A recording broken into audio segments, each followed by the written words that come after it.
So today I want to talk about turning firewood into usable boards. And so I've done this, I do this quite often, and I've done it before in the past.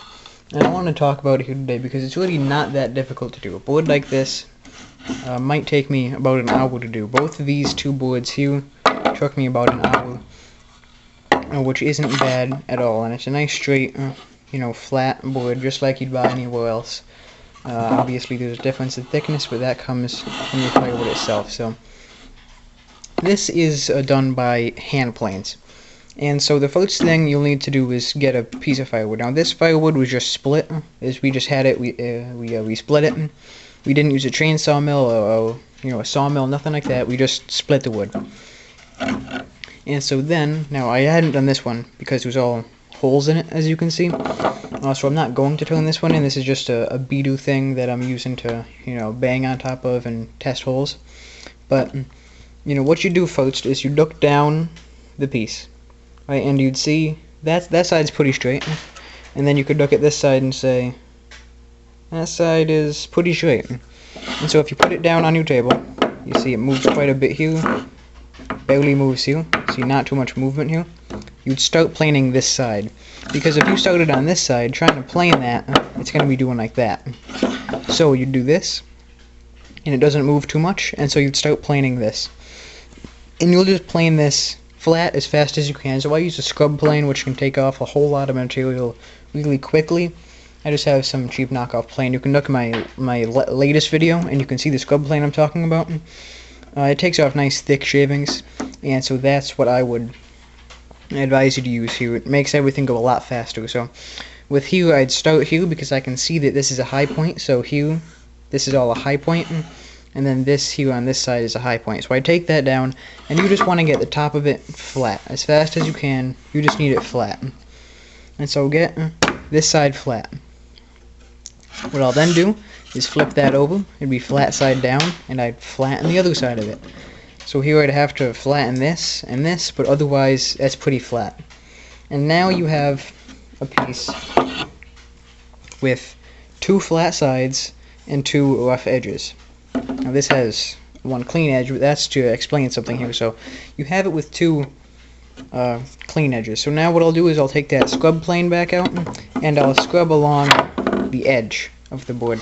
And I'll get that edge as flat as I can, nice and straight. And you just take it and you just make it straight. You can take a straight edge, another board that is straight, and you can just mark a line right along the edge to get that. And from there, you're just going to plane that until it is flat this way and flat this way. So now you're going to have 1 and 2 flat sides. Now I'm leaving this a live edge, but I wanted to show you that next you can then continue on, because what we have here, see, it's about that big here, and it gets larger here. So just showing with my thumb, you can see the difference in size. And that's what you're going to get a lot of times, is you had to take more off of one side than you did the other side, and so this side is going to be thicker.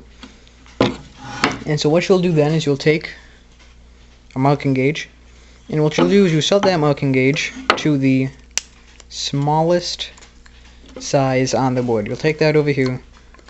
You'll set that over here to the smallest size, just like so. Now you see you're not hitting over here, and you're going to mark all along this edge. And so you're going to get a line, like this on the edge. And then what you're going to do is you're going to plane to that line. Now you'll mark that line on all ends and sides. All ends and sides is where you're going to mark that line. Again, you just take that measurement and you're going to scribe that all the way over. You have to keep the same reference face. Now the reference face is wherever the marking gauge is up against. So it's up against you, that's the reference face. So we're going to keep that face all the way around the board, like that. You're not going to want to start scribing on this side, because then the lines won't match and won't make sense. So that's how you're going to start, and you're going to scribe the line all the way down, and then you're going to plane to that line, and that's going to give you 2 parallel flat faces.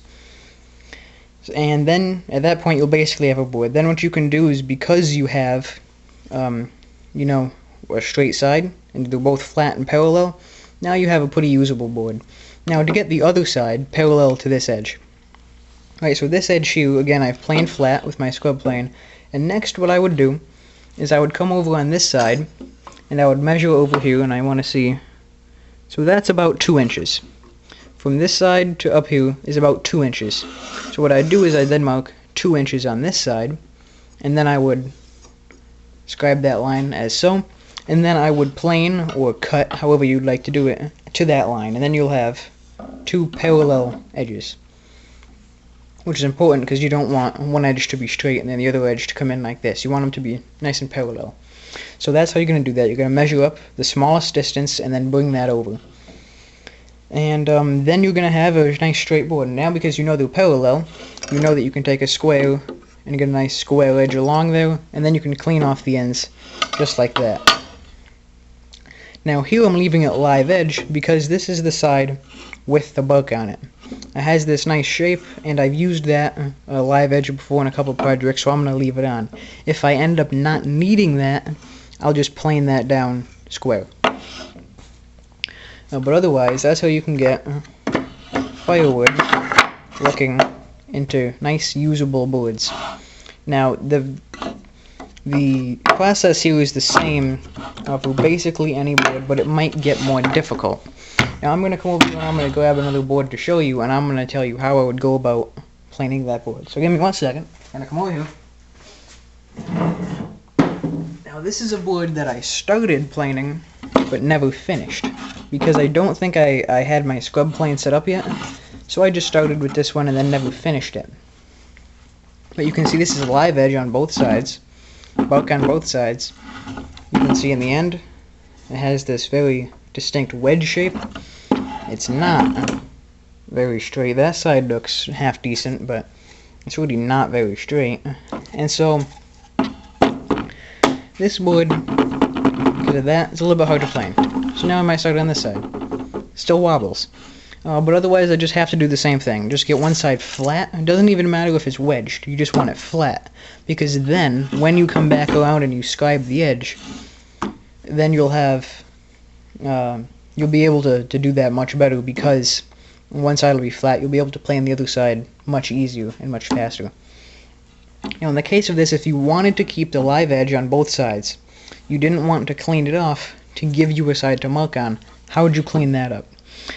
Well, you'd get both sides nice and flat. You know, you'd get the bottom, you know, flat or straight or whatever it was, and then the other side flat or straight. And even if it looks like that, that's alright. Because then what you can do is you can come down to the edge, you'll come down to the edge and you'll scribe just on the end. You'll scribe on the end whatever line, thinnest over to thickest. So you take thinnest and you'll scribe that over. And then you'll plane that down the board. And so you'll measure the one side, say it was 1 inch. And then the other side should be 1 inch. And then that'll get a straight, flat board. And you can use winding sticks and everything to make sure there's not a twist. But that's how I would go about flattening the board. And, you know, even if you didn't have the edge. Now the edge, some people might use a draw knife. Or maybe a draw knife or a chisel just to take off the actual bug. But then a scrub plane is going to do you pretty well, because that'll take off a nice thick heavy shaving. And the board should go down pretty quick. Again, it took me an hour to do the boards you see over here that I just showed, so it goes pretty quick. The tools you'll need is a scrub plane, again, a wood plane that you're using to take off a thick shaving. You can use just a regular old plane, but it's going to take you a lot more time. So a scrub plane, a regular plane, and the regular plane will be used to smooth the wood, but also to help flatten it out and get any marks from the scrub plane out of it. You're going to need a square, obviously, to square the ends and the edges. And you're going to need a marking gauge. Now this is one style marking gauge. I also have this style. Now I use this one for marking out mortises because it has the double marks at the end there. You see the two. So this is more for marking out mortises, but you can also use the other side here with just the one tip. You can also use that to mark out something like this. You see, because the one side has 2, the other has 1, you just use the 1 to do this. And so you can do it either way. Or again, if you don't have a marking gauge, what you would do is you'd come back in and you would measure this distance, and then you'd just scribe that over to the other side. So if it was an inch over here, you'd mark another inch on this side, and then you'd square that line however you're going to square that line, but you're going to have to do that again on all 4 edges. And that's it. That's nice and simple, and then you should get some nice square even woods that you can work with. What do you actually use this wood for? Any arrangement.